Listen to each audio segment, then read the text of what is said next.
Exciting news, the feds have decided to drop interest rates finally after almost 4 years. Could this be a good thing for the real estate market? We are not sure, but I can give you dynamics of what's going on inside of the rental side. As I'm in the Northeast region around the New York, New Jersey area, pretty much what I'm seeing is a increase of demand. There's also a bit of supply. The housing shortage that is being said on the news, I'm not quite seeing that. What I'm seeing is the affordability, of course, is probably quite not there, but at the same time, the quality of people versus the amount of supply of quality of people that there is not too much.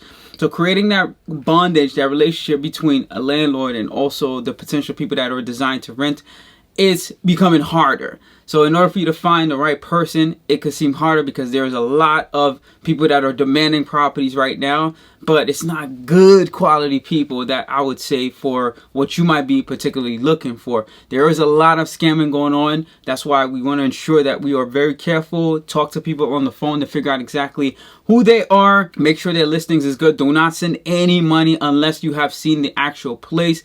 Verify the address, make sure the place is actually what they say it is. Then you can proceed to the next step. Don't send any documents in that regards as well, because it should be simple. I book a time, you can verify my income and my credit over the phone. You don't need any physical documents. Let me see the place. But what I'm seeing on the landlord side is that there's a lot of people looking, especially as things are getting more expensive. People are more accepting the fact that they have to room with people that they don't know.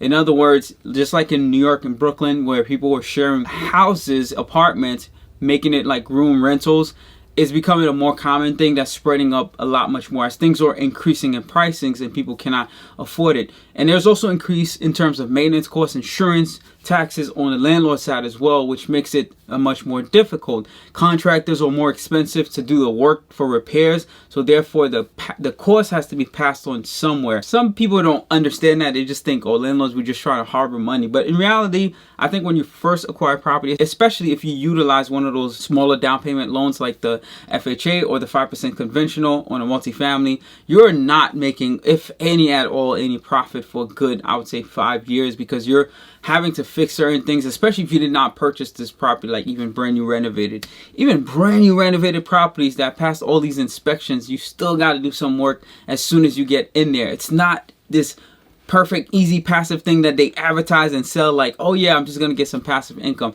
It's passive on paper, but in reality, you are active doing actual man labor. And if you're not as involved in the beginning, you can let that carry on later on. It's going to be more work for you down the line. I would say upkeep with the property, maintain it as a landlord to make sure you're staying on top of it. Boom. In terms of the people, what I'm noticing is that people are unrealistic about the cost of living.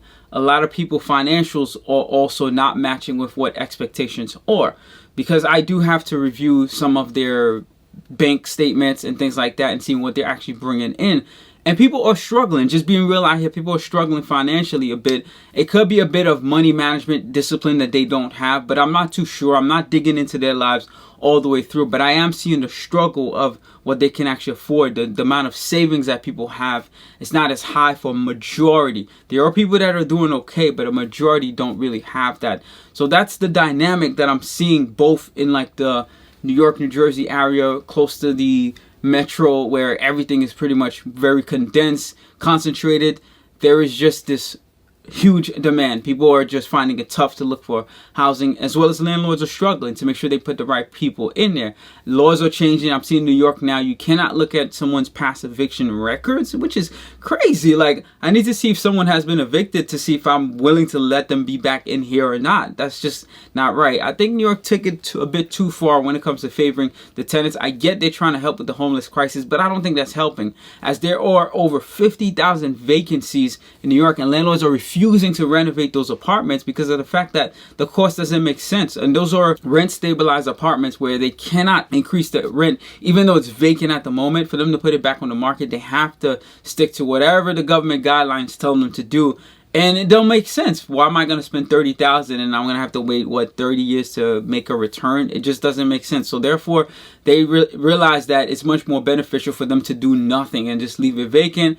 They take the loss, write it off on their taxes, and move forward from that point on. But I think New York has to find a better balance. I get it, but there has to be some mutual grounds met when it comes to that, because if now you don't have no landlords that's willing to actually make apartments available, then you're really going to have a shortage, nobody to maintain it. And be mindful that the government pretty much contract a lot of these smaller landlords so that way they can fill in certain vacancies because they want to take people off the streets. That's why there's Section 8 and all these other things that are happening. However, if they're not incentivizing them as much, then that's where it becomes problematic. And don't get me wrong, New York, like Section 8 right now, they're paying top dollars. A 1-bedroom, I got this because I have a contact that reaches out sometimes and we speak in terms of where the numbers are at, and it has tremendously increased.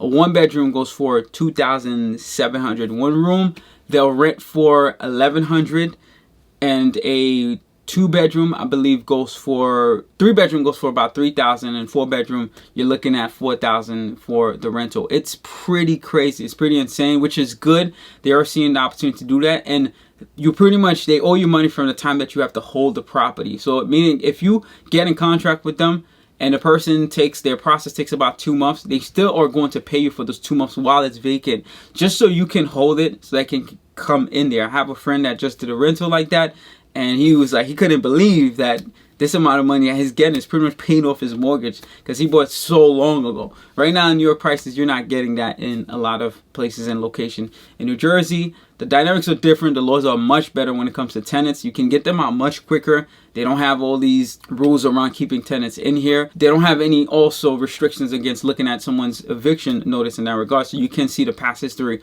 of if someone has been evicted. But the dynamics are still the same. Finding quality people is a tough thing, and people are struggling, and I'm seeing that.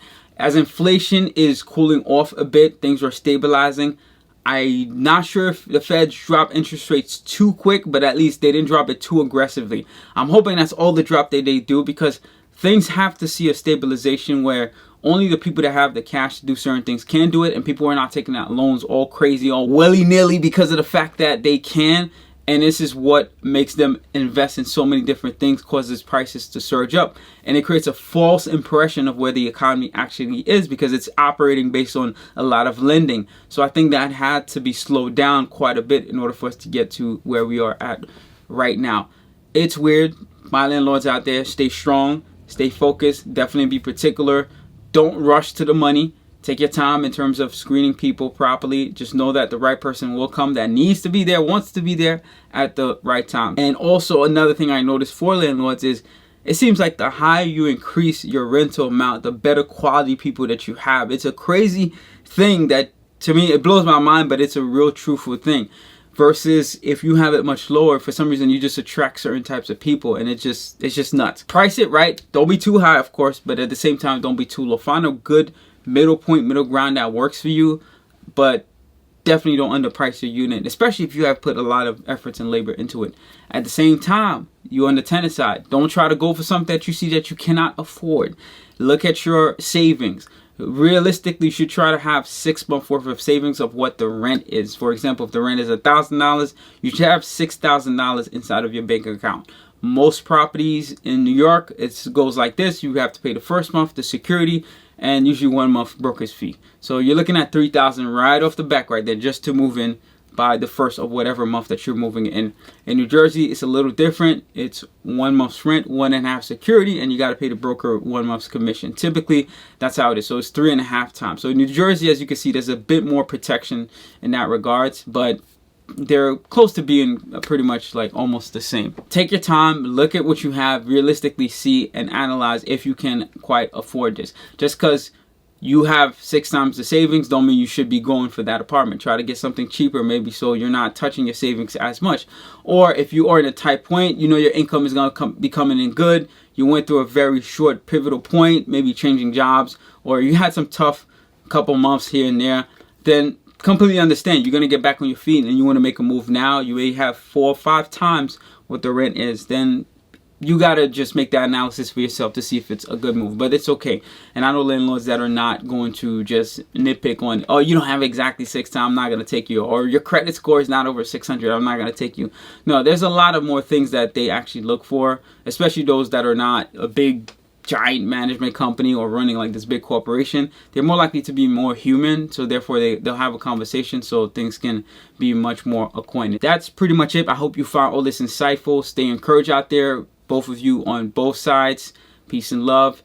like, share, subscribe, of course, so this can get out to as many people as it possibly can, because I do feel like this is kind of like a state of emergency. We have to be in the right mental stage, so that way we can rebalance things to have a normalcy way of renting as landlords, as well as normal way of trying to find rentals as tenants as well. Trust in Jesus. Have an amazing one. Hustle, hustle, hustle, hustle, step.